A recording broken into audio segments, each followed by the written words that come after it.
Stave 3, the second of the three spirits. Awaking in the middle of a prodigiously tough snore, and sitting up in bed to get his thoughts together, Scrooge had no occasion to be told that the bell was again upon the stroke of 1.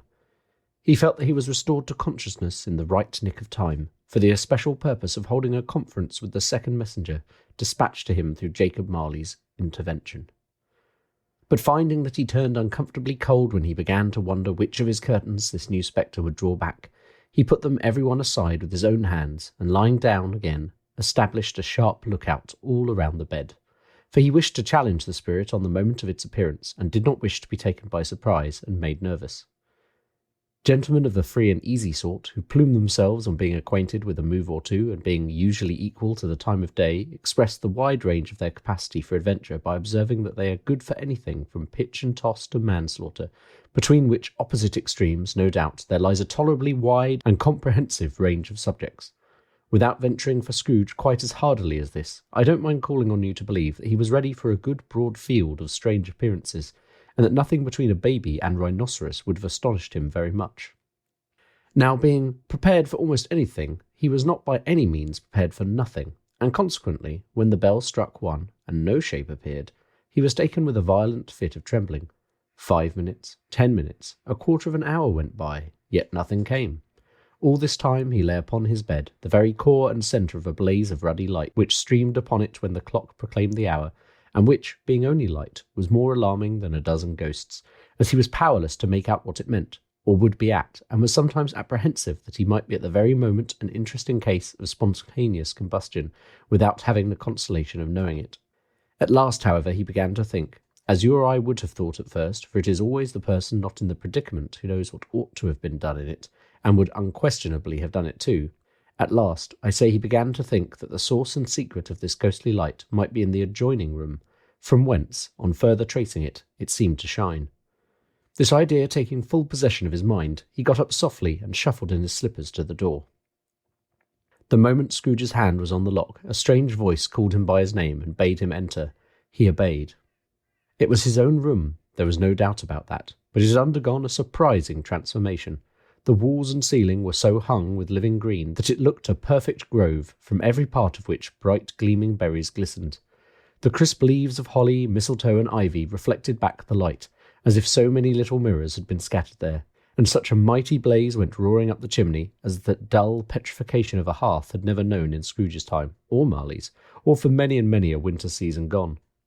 Heaped up on the floor to form a kind of throne were turkeys, geese, game, poultry, brawn, great joints of meat, sucking pigs, long wreaths of sausages, mince pies, plum puddings, barrels of oysters, red-hot chestnuts, cherry-cheeked apples, juicy oranges, luscious pears, immense twelfth cakes, and seething bowls of punch that made the chamber dim with their delicious steam. In easy state upon this couch there sat a jolly giant, glorious to see, who bore a glowing torch, in shape not unlike Plenty's horn, and held it up high to shed its light on Scrooge as he came peeping round the door. "Come in!"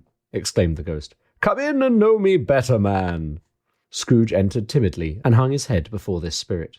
He was not the dogged Scrooge he had been, and though the spirit's eyes were clear and kind, he did not like to meet them. "I am the ghost of Christmas present," said the spirit. "Look upon me." Scrooge reverently did so. It was clothed in one simple green robe, or mantle, bordered with white fur. This garment hung so loosely on the figure that its capacious breast was bare, as if disdaining to be warded or concealed by any artifice.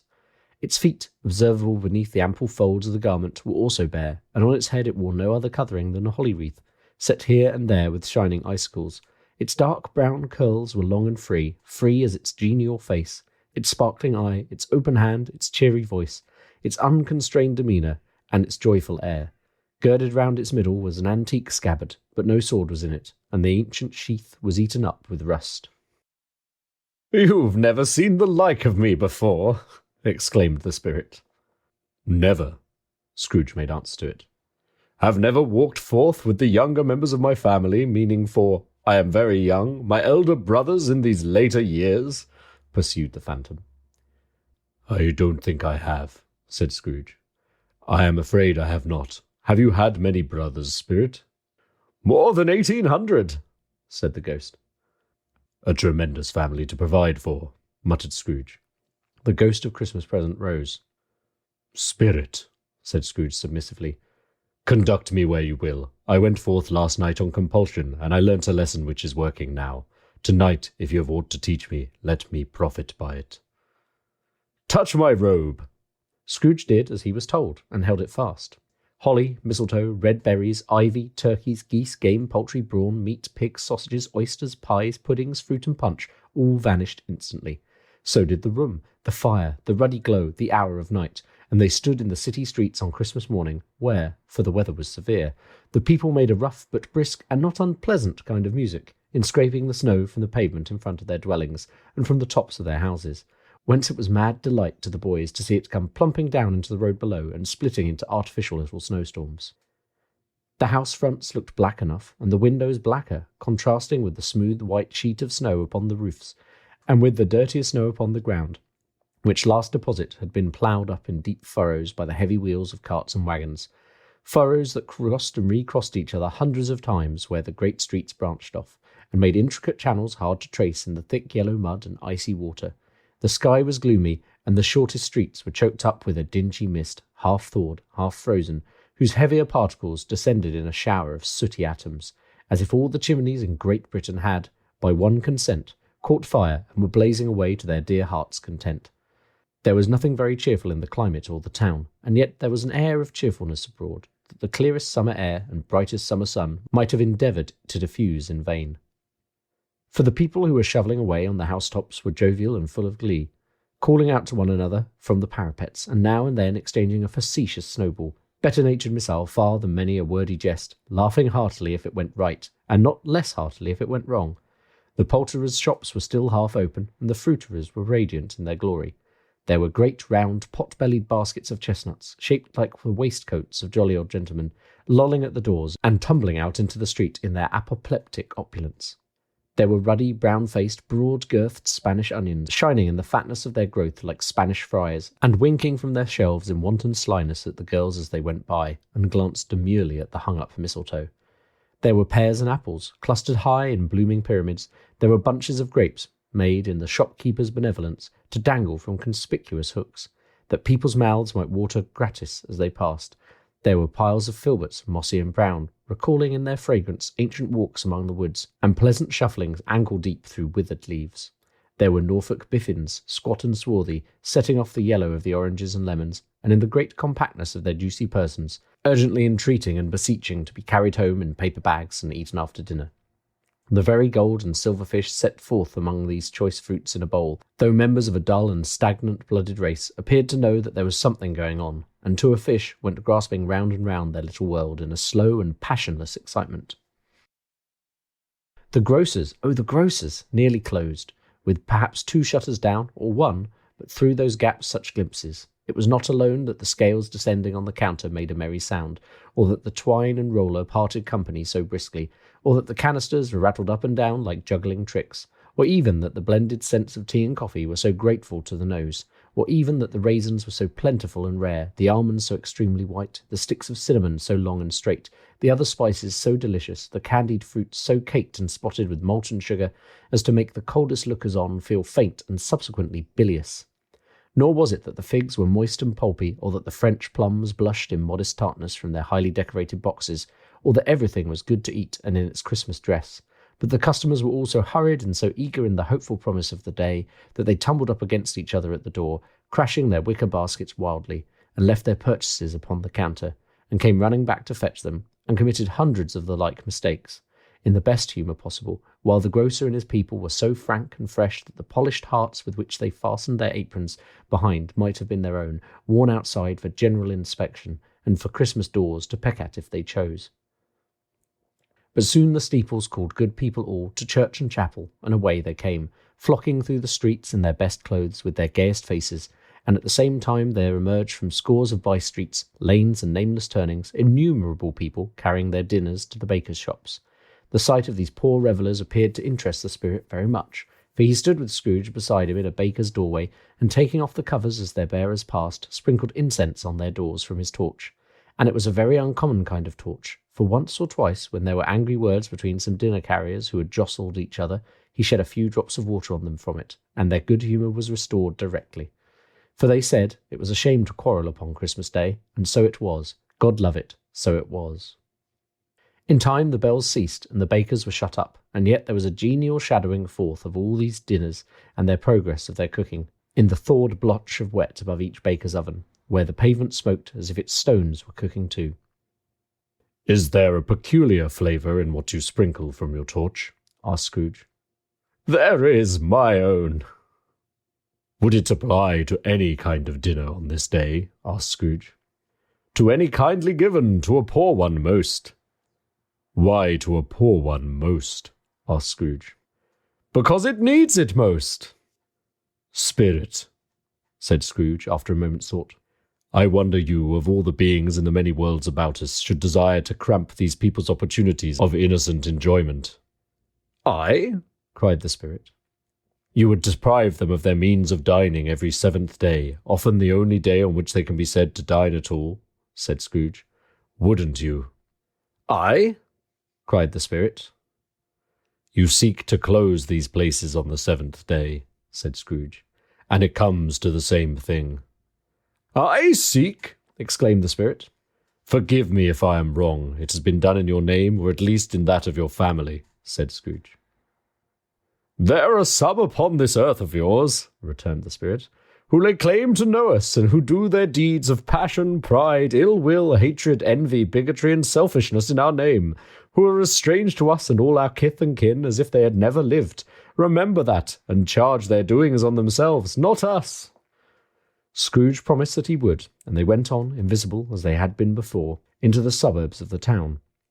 It was a remarkable quality of the ghost, which Scrooge had observed at the baker's, that notwithstanding his gigantic size, he could accommodate himself to any place with ease, and that he stood beneath a low roof quite as gracefully and like a supernatural creature as it was possible he could have done in any lofty hall. And perhaps it was the pleasure the good spirit had in showing off this power of his, or else it was his own kind, generous, hearty nature, and his sympathy with all poor men, that led him straight to Scrooge's clerk's, for there he went and took Scrooge with him, holding to his robe, and on the threshold of the door the spirit smiled and stopped to bless Bob Cratchit's dwelling with the sprinkling of his torch. Think of that. Bob had but 15, Bob, a week himself, he pocketed on Saturdays, but 15 copies of his Christian name, and yet the ghost of Christmas present blessed his 4-roomed house. Then up rose Mrs. Cratchit, Cratchit's wife, dressed out but poorly in a twice-turned gown, but brave in ribbons, which are cheap and make a goodly show for 6pence, and she laid the cloth, assisted by Belinda Cratchit, second of her daughters, also brave in ribbons, while Master Peter Cratchit plunged a fork into the saucepan of potatoes, and getting the corners of his monstrous shirt-collar, Bob's private property, conferred upon his son and heir in honour of the day, into his mouth, rejoiced to find himself so gallantly attired, and yearned to show his linen in the fashionable parks. And now 2 smaller Cratchits, boy and girl, came tearing in, screaming that outside the baker's they had smelt the goose, and known it for their own, and basking in luxurious thoughts of sage and onion, these young Cratchits danced about the table, and exalted Master Peter Cratchit to the skies, while he, not proud, although his collars nearly choked him, blew the fire until the slow potatoes, bubbling up, knocked loudly at the saucepan lid, to be let out and peeled. "What has ever got your precious father, then?" said Mrs. Cratchit. "And your brother Tiny Tim? And Martha weren't as late last Christmas Day by half an hour." "Here's Martha, mother," said a girl, appearing as she spoke. "Here's Martha, mother," cried the 2 young Cratchits. "Hurrah! There's such a goose, Martha." "Why, bless your heart alive, my dear, how late you are," said Mrs. Cratchit, kissing her a dozen times, and taking off her shawl and bonnet for her with officious zeal. "We'd a deal of work to finish up last night," replied the girl, "and had to clear away this morning, mother." "Well, never mind so long as you are come," said Mrs. Cratchit. "Sit ye down before the fire, my dear, and have a warm, Lord bless you." "No, no, there's father coming," cried the 2 young Cratchits, who were everywhere at once. "Hide, Martha, hide."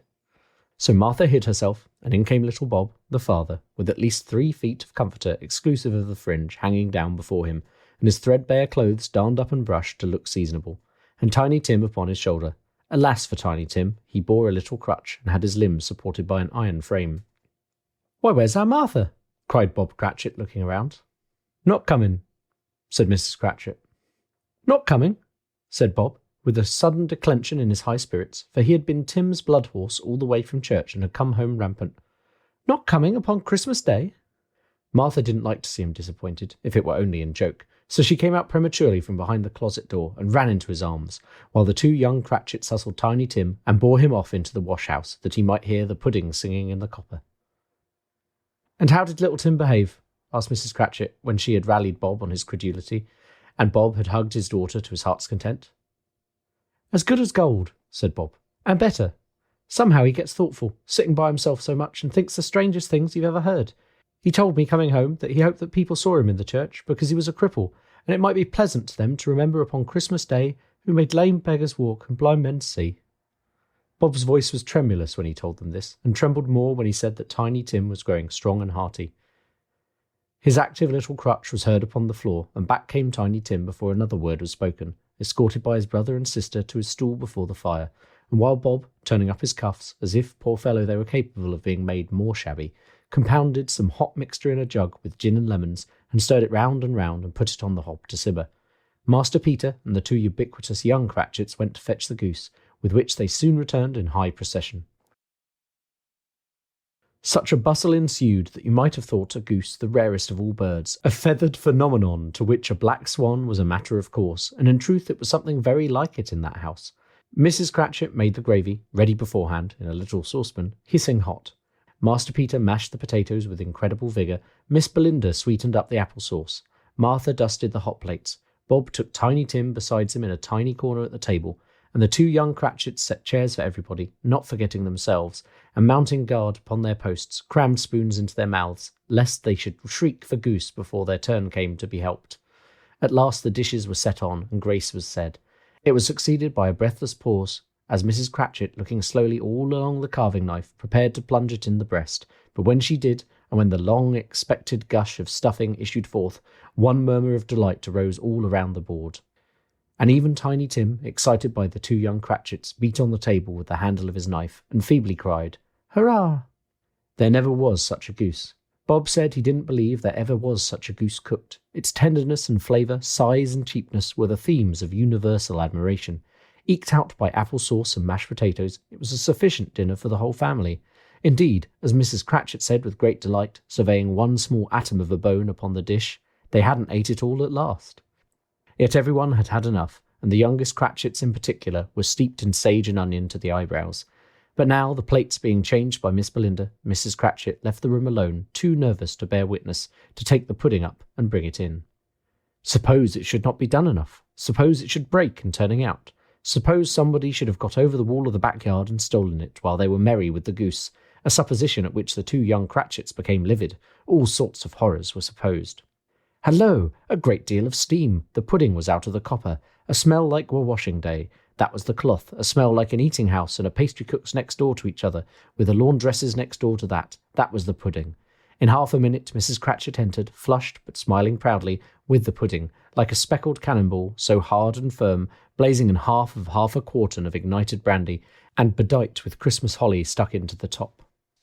"Oh, a wonderful pudding," Bob Cratchit said, and calmly too, that he regarded it as the greatest success achieved by Mrs. Cratchit since their marriage.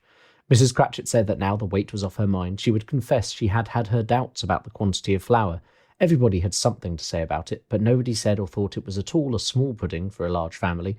It would have been flat heresy to do so. Any Cratchit would have blushed to hint at such a thing. At last the dinner was done, the cloth was cleared, the hearth swept, and the fire made up. The compound in the jug was being tasted and considered perfect. Apples and oranges were put upon the table, and a shovelful of chestnuts on the fire. Then all the Cratchit family drew round the hearth, in what Bob Cratchit called a circle, meaning half of one, and at Bob Cratchit's elbow stood the family display of glass, 2 tumblers, and a custard cup without a handle. These held the hot stuff from the jug, however, as well as golden goblets would have done, and Bob served it out with beaming looks, while the chestnuts on the fire sputtered and crackled noisily. Then Bob proposed, "A Merry Christmas to us all, my dears. God bless us," which all the family re-echoed. "God bless us, every one," said Tiny Tim, the last of all. He sat very close to his father's side upon his little stool. Bob held his withered little hand in his, as if he loved the child, and wished to keep him by his side, and dreaded that he might be taken from him. "Spirit," said Scrooge, with an interest he had never felt before, "tell me if Tiny Tim will live." "I see a vacant seat," replied the ghost, "in the poor chimney corner, and a crutch without an owner, carefully preserved. If the shadows remain unaltered by the future, The child will die. No, no, said Scrooge. Oh no, kind spirit, say he will be spared. If these shadows remain unaltered by the future, none other of my race, returned the ghost, will find him here. What then? If he be like to die, he had better do it and decrease the surplus population. Scrooge hung his head to hear his own words quoted by the spirit, and was overcome with penitence and grief. Man, said the ghost, if man you be in heart, not adamant, forbear that wicked cant until you have discovered what the surplus is and where it is. Will you decide what men shall live, what men shall die? It may be that in the sight of heaven you are more worthless and less fit to live than millions like this poor man's child. O God, to hear the insect on the leaf pronouncing on the too much life among his hungry brothers in the dust. Scrooge bent down before the ghost's rebuke, and trembling cast his eyes upon the ground, but he raised them speedily on hearing his own name. Mr. Scrooge, said Bob, I'll give you Mr. Scrooge, the founder of the feast. The founder of the feast, indeed, cried Mrs. Cratchit, reddening. I wish I had him here. I'd give him a piece of my mind to feast upon, and I hope he'd have a good appetite for it. My dear, said Bob, the children, Christmas Day. It should be Christmas Day, I am sure, she said, on which one drinks the health of such an odious, stingy, hardy, unfeeling man as Mr. Scrooge. You know he is, Robert. Nobody knows it better than you do, poor fellow. My dear, was Bob's mild answer, Christmas Day. I'll drink his health for your sake and the day's, said Mrs. Cratchit. Not for his life, long life to him. A Merry Christmas and a Happy New Year. He'll be very merry and very happy, I have no doubt. The children drank the toast after her. It was the first of their proceedings which had had no heartiness. Tiny Tim drank it last of all, but he didn't care twopence for it. Scrooge was the ogre of the family. The mention of his name cast a dark shadow on the party, which was not dispelled for a full 5 minutes. After it had passed away, they were 10 times merrier than before, from the mere relief of Scrooge the Baleful being done with. Bob Cratchit told them how he had a situation in his eye for Master Peter, which would bring in, if obtained, full 5 and 6pence weekly. The 2 young Cratchits laughed tremendously at the idea of Peter's being a man of business, and Peter himself looked thoughtfully at the fire from between his collars, as if he were deliberating what particular investments he should favour when he came into the receipt of that bewildering income. Martha, who was a poor apprentice at a milliner's, then told them what kind of work she had to do, and how many hours she worked at a stretch, and how she meant to lie abed tomorrow morning for a good long rest, tomorrow being a holiday she passed at home. Also how she had seen a countess and a lord some days before, and how the lord was much about as tall as Peter. At which Peter pulled up his collars so high that you couldn't have seen his head if you had been there. All this time the chestnuts and the jug went round, and by they had a song about a lost child travelling in the snow, from Tiny Tim, who had a plaintive little voice, and sang it very well indeed. There was nothing of high mark in this. They were not a handsome family, they were not well dressed, their shoes were far from being waterproof, their clothes were scanty, and Peter might have known, and very likely did, the inside of a pawnbroker's. But they were happy, grateful, pleased with one another, and contented with the time, and when they faded, and looked happier yet in the bright sprinklings of the spirit's torch at parting, Scrooge had his eye upon them, and especially on Tiny Tim, until the last. By this time it was getting dark, and snowing pretty heavily, and as Scrooge and the spirit went along the streets, the brightness of the roaring fires in kitchens, parlours, and all sorts of rooms was wonderful. Here the flickering of the blaze showed preparations for a cosy dinner, with hot plates baking through and through before the fire, and deep red curtains ready to be drawn to shut out cold and darkness.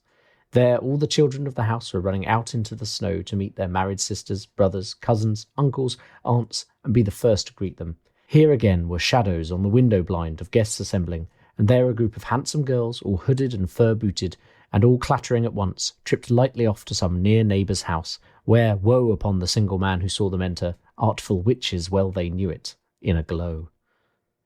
But if you had judged from the numbers of people on their way to friendly gatherings, you might have thought that no one was at home to give them welcome when they got there, instead of every house expecting company and piling up its fires half chimney high. Blessings on it, how the ghost exulted, how it bared its breadth of breast and opened its capacious palm, and floated on, outpouring with a generous hand its bright and harmless mirth on everything within its reach. The very lamplighter who ran on before, dotting the dusky street with specks of light, and who was dressed to spend the evening somewhere, laughed out loudly as the spirit passed, though little kenned the lamplighter that he had any company but Christmas. And now, without a word of warning from the ghost, they stood upon a bleak and desert moor, where monstrous masses of rude stone were cast about, as though it were the burial place of giants, and water spread itself wheresoever it listed, or would have done so, but for the frost that held it prisoner. And nothing grew but moss and furze, and coarse rank grass. Down in the west the setting sun had left a streak of fiery red, which glared upon the desolation for an instant like a sullen eye, and frowning lower, lower, lower yet, was lost in the thick gloom of darkest night. "What place is this?" asked Scrooge. "A place where miners live, who labour in the bowels of the earth," returned the spirit. "But they know me, see." A light shone from the window of a hut, and swiftly they advanced towards it. Passing through the wall of mud and stone, they found a cheerful company assembled round a glowing fire. An old man and woman, with their children and their children's children, and another generation beyond that, all decked out gaily in their holiday attire. The old man, in a voice that seldom rose above the howling of the wind upon the barren waste, was singing them a Christmas song. It had been a very old song when he was a boy, and from time to time they all joined in the chorus. So surely as they raised their voices, the old man got quite blithe and loud, and so surely as they stopped, his vigour sank again. The spirit did not tarry here, but bade Scrooge hold his robe, and passing on above the moor, sped whither? Not to the sea. To sea? To Scrooge's horror, looking back, he saw the last of the land, a frightful range of rocks behind them, and his ears were deafened by the thundering of water, as it rolled and roared and raged among the dreadful caverns it had worn, and fiercely tried to undermine the earth. Built upon a dismal reef of sunken rocks, some league or so from shore, on which the waters chafed and dashed, the wild year through, there stood a solitary lighthouse. Great heaps of seaweed clung to its base, and storm birds, born of the wind, one might suppose, as seaweed of the water, rose and fell about it, like the waves they skimmed. But even here 2 men who watched the light had made a fire, that through the loophole in the thick stone wall shed out a ray of brightness on the awful sea. Joining their horny hands over the rough table at which they sat, they wished each other Merry Christmas in their can of grog, and one of them, the elder, too, with his face all damaged and scarred with hard weather, as the figurehead of an old ship might be, struck up a sturdy song that was like a gale in itself. Again the ghost sped on, above the black and heaving sea, on, until, being far away, as he told Scrooge, from any shore, they lighted on a ship. They stood beside the helmsman at the wheel, the lookout in the bow, the officers who had the watch, dark ghostly figures in their several stations, but every man among them hummed a Christmas tune or had a Christmas thought, or spoke below his breath to his companion of some bygone Christmas day, with homeward hopes belonging to it. And every man on board, waking or sleeping, good or bad, had had a kinder word for another on that day than on any day in the year, and had shared to some extent in its festivities, and had remembered those he cared for at a distance, and had known that they delighted to remember him. It was a great surprise to Scrooge, while listening to the moaning of the wind, and thinking what a solemn thing it was to move on through the lonely darkness over an unknown abyss, whose depths were secrets as profound as death. It was a great surprise to Scrooge, while thus engaged, to hear a hearty laugh. It was a much greater surprise to Scrooge to recognise it as his own nephew's, and to find himself in a bright, dry, gleaming room, with the spirit standing smiling by his side, and looking at that same nephew with approving affability. "Ha ha ha, ha ha ha ha! He said that Christmas was a humbug, as I live," cried Scrooge's nephew. "He believed it too." "More shame for him, Fred," said Scrooge's niece indignantly. "Bless these women, they never do anything by halves, they are always in earnest." She was very pretty, exceedingly pretty, with a dimpled, surprised-looking, capital face, a ripe little mouth that seemed made to be kissed, as no doubt it was, all kinds of good little dots about her chin that melted into one another when she laughed, and the sunniest pair of eyes you ever saw in any little creature's head. Altogether she was what you would have called provoking, you know, but satisfactory too. Oh, perfectly satisfactory. "He's a comical old fellow," said Scrooge's nephew. "That's the truth, and not so pleasant as he might be. However, his offences carry their own punishment, and I have nothing to say against him." "I'm sure he is very rich, Fred," hinted Scrooge's niece. "At least you always tell me so." "What of that, my dear?" said Scrooge's nephew. "His wealth is of no use to him. He don't do any good with it. He don't make himself comfortable with it. He hasn't the satisfaction of thinking, ha, that he's ever going to benefit us with it." "I have no patience with him," observed Scrooge's niece. Scrooge's niece's sisters and all the other ladies expressed the same opinion. "Oh, I have," said Scrooge's nephew. "I'm sorry for him. I couldn't be angry with him if I tried. Who suffers by his ill whims? Himself always. Here he takes it into his head to dislike us, and he won't come and dine with us. What's the consequence? He don't lose much of a dinner." "Indeed, I think he loses a very good dinner," interrupted Scrooge's niece. Everybody else said the same, and they must be allowed to have been competent judges, because they had just had dinner, and with the dessert upon the table, were clustered round the fire by lamplight. "Well, I'm very glad to hear it," said Scrooge's nephew, "because I haven't great faith in these young housekeepers. What do you say, Topper?" Topper had clearly got his eye upon one of Scrooge's niece's sisters, for he answered that a bachelor was a wretched outcast, who had no right to express an opinion on the subject, whereat Scrooge's niece's sister, the plump one with the lace tucker, not the one with the roses, blushed. "Do go on, Fred," said Scrooge's niece, clapping her hands. "He never finishes what he begins to say. He's such a ridiculous fellow." Scrooge's nephew revelled in another laugh, and it was impossible to keep the infection off. Though the plump sister tried hard to do it with aromatic vinegar, his example was unanimously followed. "I was only going to say," said Scrooge's nephew, "that the consequences of his taking a dislike to us and not making merry with us is, as I think, that he loses some pleasant moments, which could do him no harm. I'm sure he loses pleasanter companions than he can find in his own thoughts, either in his mouldy old office or his dusty chambers. I mean to give him the same chance every year, whether he likes it or not, for I pity him. He may rail at Christmas till he dies, but he can't help thinking better of it. I defy him, if he finds me going there in good temper year after year and saying, 'Uncle Scrooge, how are you?' If it only puts him in the vein to leave his poor clerk £50, that's something, and I think I shook him yesterday." It was their turn to laugh now at the notion of his shaking Scrooge, but being thoroughly good-natured and not much caring what they laughed at, so that they laughed at any rate, he encouraged them in their merriment and passed the bottle joyously. After tea they had some music, for they were a musical family, and knew what they were about when they sung a glee or catch, I can assure you, especially Topper, who could growl away in the bass like a good one, and never swell the large veins in his forehead, or get red in the face over it. Scrooge's niece played well upon the harp, and played among other tunes a simple little air, a mere nothing you might learn to whistle it in 2 minutes, which had been familiar to the child who fetched Scrooge from the boarding school, as he had been reminded by the ghost of Christmas past. When this strain of music sounded, all the things that Ghost had shown him came upon his mind. He softened more and more, and thought that if he could have listened to it often, years ago, he might have cultivated the kindness of life for his own happiness with his own hands, without resorting to the sexton's spade that buried Jacob Marley.